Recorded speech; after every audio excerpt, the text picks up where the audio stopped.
పాకిస్తాన్లో పర్యటించేందుకు భారత జట్టు ఎందుకు వెనకడుగు వేస్తోందో తనకు అర్థం కావడం లేదంటున్నాడు ఆ దేశ మాజీ క్రికెటర్ కమ్రాన్ అక్మల్. టీమిండియా కారణంగా ఇప్పటికే ఏషియా కప్ నిర్వహణ విషయంలో తమకు ఇబ్బంది కలిగిందని, ఛాంపియన్స్ ట్రోఫీ విషయంలోనూ ఇలా చేయడం సరికాదని వాపోయాడు. ఇరు దేశాల ప్రభుత్వ పెద్దలు చర్చించి ఈ సమస్యకు పరిష్కారం చూపించాలని విజ్ఞప్తి చేశాడు.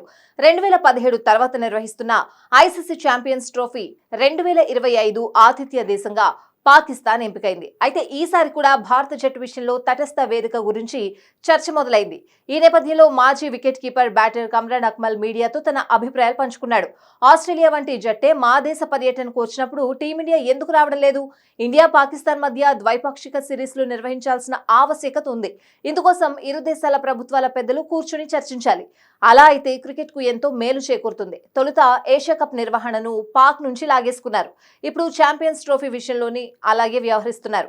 ఎందుకు ఇలా చేస్తున్నారు? చాలా ఏళ్ల తర్వాత మా దేశంలో ఐసీసీ టోర్నీ జరగబోతోంది. కానీ ఇలాంటి ఆటంకాలు వస్తే మేమేం చేయాలి?